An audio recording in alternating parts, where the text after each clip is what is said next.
Salam sejahtera, terima kasih karena bersama dengan saya di Nazilin Unity Channel. Kalau tadi saya sudah kongsi berapa kekayaan Papa Gomo, berapa kekayaan Cik Gubad, kali ini seorang lagi, aktivis politik yang berani gagah perkasa. Dia lebih kurang macam Ultraman lah, macam Gaban gitulah. Tapi orang ini lagi hebat. Dinding dia langgar, longkang dia masuk. Semua dia langgar, dia tak pedulilah siapa. Yang paling teruk sekali, dia ini selalu dianggap sebagai seperti lalang. Sekejap ke arah situ, sekejap ke arah sini, sekejap lagi lurus dan sebagainya. Nak tahu siapa? Ju Fazli.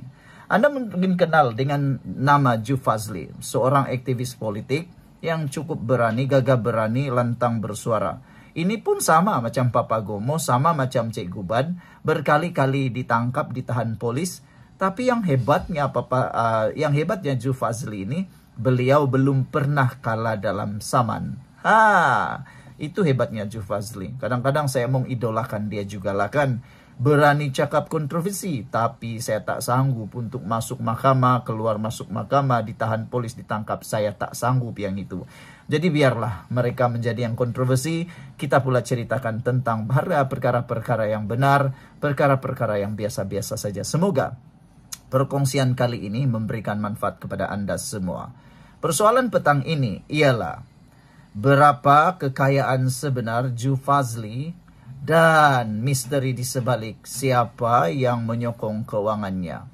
Karena ketika Ju Fazli menjadi salah seorang calon dalam pilihan raya negeri Sabah baru-baru ini, cukup kontroversi dan cukup mengejutkan apabila Ju Fazli berani memberikan manifesto beliau. Kalau saya tak silap, yang tular di media sosial, kononnya dia mau buat jambatan emas.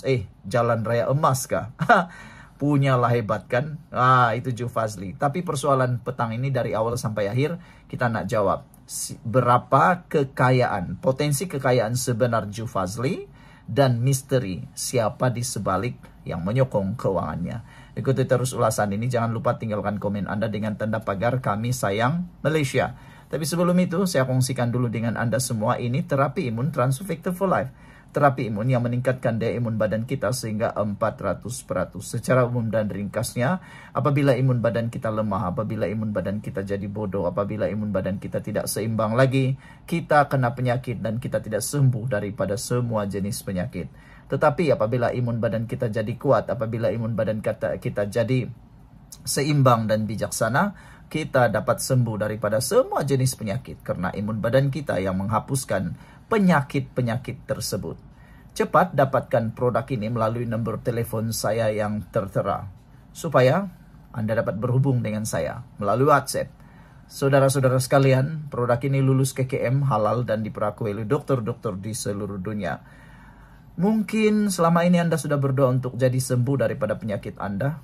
Tuhan hantar hari ini jawaban kepada doa Anda. Cepat dapatkannya secara percuma melalui nomor telepon saya yang tertera, percuma untuk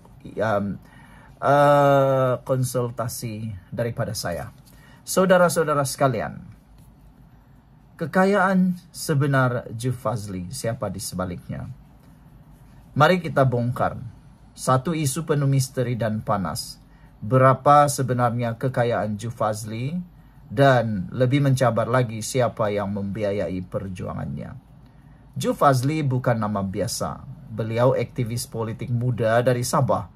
Terkenal lantang mencabar kuasa, menentang kerajaan dan pernah menang besar melawan polis di Mahkamah Tinggi Shah Alam.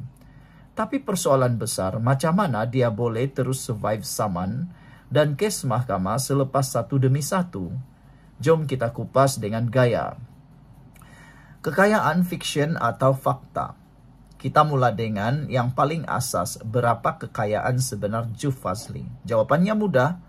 Tiada rekod rasmi, tiada pengisytiharan harta, tak tersenarai dalam senarai terkaya mana-mana pihak. Seluruh internet pun hanya penuh spekulasi kosong sebab dia seorang aktivis bukan ahli kapital besar. Namun ceritanya jadi pelik. Dia mampu tanggung kos peguam, saman bernilai besar, contohnya 100 juta ringgit yang tidak ditarik balik meskipun pihak lain gagal beri alamat, dan masih kekal aktif memberi ceramah serta membuat pendedahan kontroversi. Itu semua bukan modal kecil. Ini bermakna di belakang seorang aktivis rakyat marhain ini mesti ada sokongan keuangan tertentu. Ini bukan atau ia bukan berdasarkan duit koperasi kampung semata-mata. Ini bahagian yang paling hangat. Siapa penaja sebenarnya?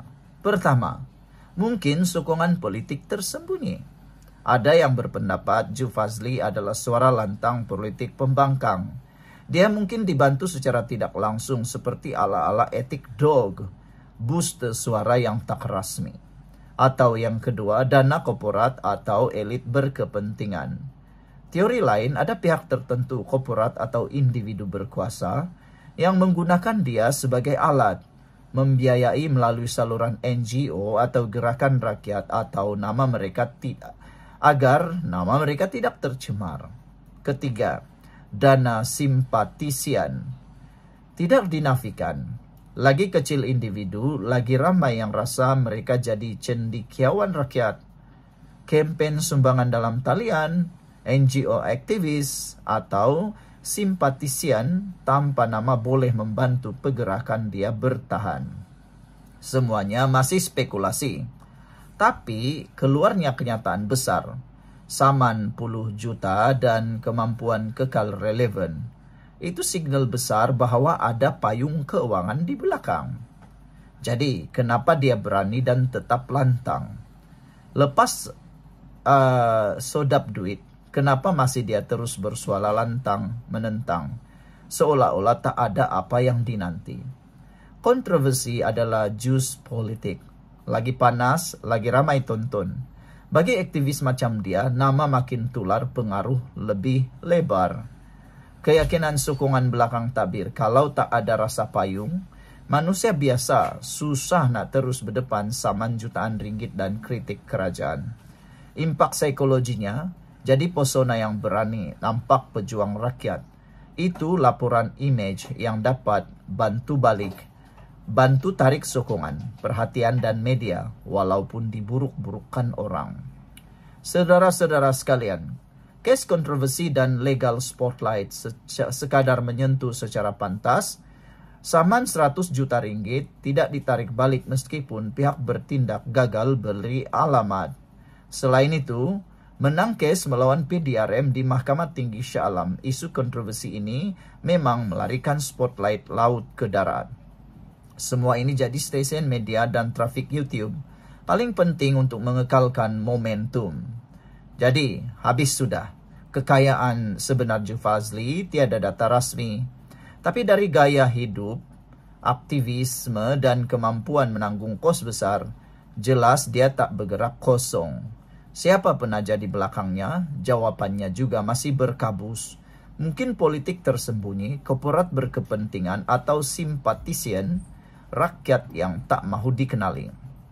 Apa pendapat Anda? Adakah Zulkifli benar-benar stand alone, pejuang rakyat, atau sebenarnya boneka financial elite? Tinggalkan komen Anda di bawah. Jangan lupa like, share, dan subscribe untuk lebih banyak ulasan panas seperti ini. Jumpa lagi. Peace. Sekian dulu untuk kali ini. Jangan lupa tinggalkan komen Anda, tekan butang subscribe. Bye-bye.